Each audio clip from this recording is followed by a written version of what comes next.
20년 전에 속초에 소름 끼치는 아파트. 때는 2002년 제가 군 입대를 하는 해였습니다. 군 입대하기 전 여자친구와 여름 바다를 보기 위해 속초로 여행 계획을 세웠죠. 처음에는 여행 계획이 없다가 친구와 이야기 중에 급 결정하게 됐어요. 여행 출발 날짜가 8월 1일인데 한 3일 전쯤 정하게 된 거예요. 그 당시 친구와 저는 둘 다 대학생이라 8월 1일쯤 되면 엄청난 바가지 숙박시설을 이용하기에는 돈이 없었죠. 그 당신 친구네 아버지가 대한항공에서 근무를 하셨습니다. 대한항공 같은 큰 회사는 직원들 복리후생의 일환으로 속초에 몇 개의 아파트를 회사 보유분으로 사놓고 휴가 때나 직원들이 원할 때 그 숙소를 관리비 정도만 받고 공짜로 빌려주는 그런 좋은 제도가 있더라고요. 속초 바로 앞에 있는 아파트라 특히 여름 휴가 때는 경쟁이 치열하죠. 보통 그런 곳은 한 달 전쯤에 신청자를 받고 그 신청자 중에 추첨을 해서 그 방을 주는 그런 식이었습니다. 우리는 혹시 중간에 스케줄이 생겨서 취소하거나 높으신 분들을 위해서 아직 분양 안 한 숙소가 있을까 하는 기대를 가지고 친구 아버지에게 부탁을 했죠. 처음에는 친구 아버지께서 벌써 예약이 완료되었다고 하셔서 약간 아쉬워했었죠.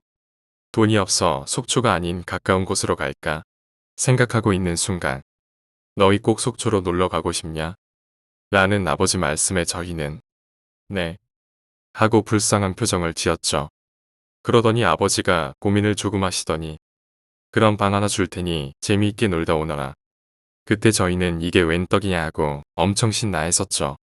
20평대 아파트를 무료로 빌릴 수 있으니 1박 2일 여행 계획이 3박 4일까지도 가능했습니다.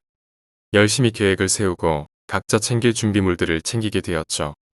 그때 제 여자친구는 대구에 살아서 제 친구와 제 친구 여자친구는 먼저 속초에 가 있기로 하고 저는 여자친구와 대구에서 출발하게 되었습니다. 친구 커플이 먼저 도착해서 장을 봐두고 저희 커플은 조금 늦게 도착했죠. 근데 친구 커플이 먼저 경비실에서 키를 받고 숙소로 들어가서 전화가 오는데 야 숙소가 조금 이상해.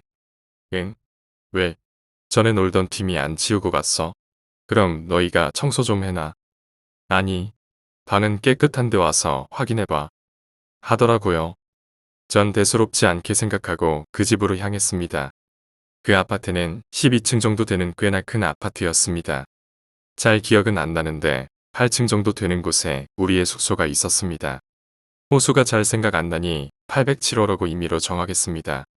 아파트 구조는 가운데 엘리베이터가 있고 양쪽으로 길게 각 방향으로 4개의 각 호수가 있는 거였습니다. 우리 숙소인 807호 앞으로 가니 특이하게 바깥문에 2개의 부적이 대각선으로 붙어 있더라고요. 우린 신기하게 생각하고 안으로 들어갔습니다. 안으로 들어가니 안쪽 문에도 이 부적이 붙어 있었습니다. 들어가 보니 친구들은 우리를 위해서 밥을 하고 있었죠. 우리 커플은 그때 대구에서 속초까지 버스를 타고 가서 거의 진이 빠져 있었습니다. 그때 한 7시간 걸렸던 것 같네요. 우리 커플은 먼저 짐을 풀었습니다. 근데 방에 들어가니 방 테이블에 목주와 십자가가 있더라고요. 처음에는 그리 대수롭지 않게 생각했습니다. 짐을 정리하고 거실에 나오니 거실에는 성모 마리아 상이 TV 옆에 있고 달마도 액자도 있었던 걸로 기억합니다. 역시 작은 방에도 잘 기억은 안 나지만 뭔가 종교적인 물건이 있었던 걸로 기억합니다. 우린 그때 신기해서 무슨 모든 신들을 다 모시냐고 황당해서 웃어넘겼죠. 그때까지만 해도 이제부터 생길 무시무시한 일들에 대해서는 생각도 못하고 있었죠. 그때 조금만 더 아버지가 망설였어야 하는데 또 그 시기까지 남아있는 방이 있던 걸 생각해 봤어야 하는데 첫날은 저희 커플이 늦게 온 관계로 방에서 간단하게 음주 가무를 즐긴 후 빨리 잠자리에 들었습니다. 술자리가 끝난 시간이 대략 2~3시쯤 되는 걸로 기억나네요. 그때 저희 커플은 큰 방에서 자고 친구 커플은 작은 방에서 잠을 자기로 했습니다. 저희 커플은 몸은 피곤했지만 버스에서 자다 일어났다를 반복해서 막상 누우니 잠이 오지 않았습니다. 그래서 그냥 이야기를 하고 놀고 있는데 갑자기 친구 커플이 심하게 싸우는 소리가 들리기 시작했습니다. 싸우다가 지영이가 서럽게 울기 시작했습니다. 그 커플이 원래 자주 싸우는 커플이라 우리는 저것들도 싸우는가 보다라고 생각하고 있었습니다. 좀 시끄러웠지만 갑자기 이상하게 저희는 둘 다 너무 졸리기 시작했습니다. 그래서 금세 잠이 들었습니다. 1시간쯤 잤나? 술을 너무 먹어서 그런지 제가 화장실이 가고 싶어서 잠이 깨더라고요. 그래서 비몽사몽 화장실을 갔다 오니까 마침 여자친구도 제가 뒤척이는 걸 느꼈는지 잠에서 깼습니다. 제가 화장실 갔다 온 후 여자친구한테 화장실 갔다 와. 그렇게 이야기를 하니까 여자친구가 영수 오빠 베란다에서 담배 피우고 있어. 그렇게 이야기를 하더라고요. 그 집 큰 방에는 베란다가 있었습니다. 그 유리는 불투명으로 되어 있어서 사람의 실루엣이 보이는 그런 구조였습니다. 저는 둘이 하도 심하게 싸워서 기분 풀 겸 담배 피우는가 보지. 빨리 화장실 갔다 와. 우리 깬 거 알면 민망할 테니 조용히 다녀오고. 이렇게 이야기를 했습니다. 여자친구가 화장실은 다녀온 후 저와 여자친구는 영수의 실루엣을 보면서 어서 들어가 자지 저기 왜 그렇게 오래 있나 하면서 대수롭지 않게 생각했습니다. 그렇게 생각한 후 잠시 한눈을 판 사이에 친구가 사라졌습니다. 그 당시 발소리를 못 들었던 것 같은데 그때는 그런 것까지는 신경 쓰이지 않더라고요. 우리 둘은 이제 들어가서 자는가 보구나라고 생각을 하고 있었습니다. 그 순간 갑자기 TV 키는 소리가 들리더니 영수가 미친 듯이 웃기 시작했습니다. 그때까지도 둘 다 별 생각 없이 쟤 왜 저래? 이러면서 잠이 들었습니다. 다음날 우리는 일어나서 친구 커플한테 이야기했습니다. 너희 왜 그렇게 밤새 싸우냐 시끄러워서 잠을 잘 못 잤잖아. 그러니까 둘이 저희를 어이없게 쳐다보면서 우리 싸우기는 피곤해서 금세 잠들었는데 그렇게 이야기를 하는 것입니다. 그러다가 다시 이야기하는 것이 너희가 심하게 싸웠잖아. 둘이 거실에서 의자까지 던지고 싸우는 소리 들려서 화장실 가고 싶어도 나가지도 못했거든. 너희 왜 그렇게 싸우는데? 이렇게 이야기를 하는 것입니다. 저희는 어이가 없어서 그럼 영수 너 밤에 담배 피우고 TV 보지 않았어? 이러니 지영이가 담배 피우는 거 싫어해서 담배 가져오지도 않았어. 그리고 이쪽은 케이블 달지도 않아서 밤에는 TV 나오지도 않거든. 이렇게 이야기를 하는 것입니다. 생각해보니 술 마실 때 정규방송만 해서 TV 끄고 술 마시던 게 생각이 났습니다.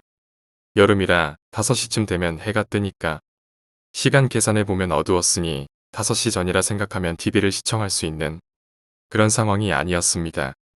여자친구와 저는 놀래서 그럼 어제 본 거는 뭐지? 그런 생각이 들었습니다. 그래도 그때는 바다에서 놀 생각으로 들떠서 뭐 귀신이거나 둘이 술 취해서 헛것을 봤겠지 하면서 대수롭지 않게 넘어갔습니다. 하지만 그날 밤 저희 커플은 확실한 형체를 보게 되었습니다. 어린 나이라 그런지 아침 먹고 놀다 보니 금세 잊게 되더라고요. 그날 낮 동안 신나게 바다에서 놀고 저녁은 역시 소주에 삼겹살을 먹었습니다. 삼겹살에 소주를 마시다 보니 새벽 1시쯤 되었습니다. 그때쯤 갑자기 제가 날도 더우니 밤바다나 구경하고 올까? 하니 모두들 그러자고 했습니다. 그때 가위바위보를 해서 진 팀이 먹은 것들 설거지를 하기로 하고 이긴 팀은 근처 슈퍼에서 간단하게 먹을 것들을 사기로 했습니다. 어쩌다 보니 저희가 지게 되었습니다. 저희는 술판을 다 치우고 설거지를 하는 사이 친구 커플은 먼저 나가 있기로 했습니다. 약 20분 동안 치우고 저희는 승강기를 타고 1층으로 가기로 했습니다. 아파트 통로 가운데에 승강기가 있고 통로에 일자로 아파트가 들어와 있고 엘리베이터 반대편에 창문이 있는 그런 구조였습니다. 저희가 방을 다 청소하고 승강기를 타러 갔습니다. 아파트 통로를 지나서 승강기를 타러 갔는데 이상하게 그날따라 그 승강기 앞에 자동 센서 등이 작동하지 않았습니다. 처음에는 너무 어두워서 아무것도 않고 있다가 슬슬 눈이 적응되니 형태가 보이기 시작했습니다. 자세히 보니 누군가가 작은 창문 쪽으로 턱을 기대고 창밖을 쳐다보고 있었습니다. 둘 다 누구지? 하고 있다가 좀 잘 보이게 되니 그게 친구 여자친구인 것을 알았습니다. 아니, 알았다기보다는 친구 여자친구와 똑같은 옷을 입고 있었고 머리 길이나 키 어느 하나 다른 게 없기 때문에 둘 다 당연히 친구 여자친구인지 알았던 것입니다. 저와 제 여자친구는 지영아 혼자서 뭐해? 이렇게 물어봤습니다. 하지만 지영이는 대답도 없이 계속 창밖만 쳐다보고 있었습니다. 저희는 계속 지영아 영수는 이렇게 물어도 미동도 없이 창밖만 쳐다보고 있었습니다. 순간 둘은 좀 이상한 느낌이 들었습니다. 지영이는 겁이 워낙 많아서 절대 그렇게 어두운 데서 혼자 있을 만한 애가 아니었기 때문입니다. 제 여자친구는 오빠 그냥 내려가자 이러고 둘 다 엘리베이터 층수만 확인하면서 뒤도 못 돌아보고 있었습니다. 그 잠깐 시간이 저희한테는 10분 이상 되는 것 같은 느낌이었습니다. 엘리베이터가 도착하고 저희는 발소리도 내지 않고 조용히 엘리베이터를 탔습니다. 차마 창문 쪽을 쳐다볼 용기가 나지 않아 둘은 그냥 바닥만 쳐다보고 있었습니다. 그 당시 1층까지 내려오는 게 또 얼마나 시간이 걸리던지 1층까지 무사히 내려와서 문이 딱 열리는데 저 멀리서 영수와 지영이가 저희를 기다리고 있었습니다. 저희는 둘 다 소리를 지르면서 그 둘한테 뛰어갔습니다. 친구는 저희한테 왜 그러냐고 물어보았습니다. 저희는 엘리베이터 앞에서 있던 일을 이야기해줬습니다. 저희 표정이랑 뛰어나오는 모습을 봐서 그런지 둘 다 믿어주더라고요. 걸어 나오면서 저희는 무서운 느낌에 다시 한번 저희 층의 아파트를 보았습니다. 전에 설명한 대로 아파트가 복도형이라 그 층이 복도가 보이거든요. 보니까 저희가 나올 때만 해도 복도의 자동 센서 등이 정상적으로 작동했습니다.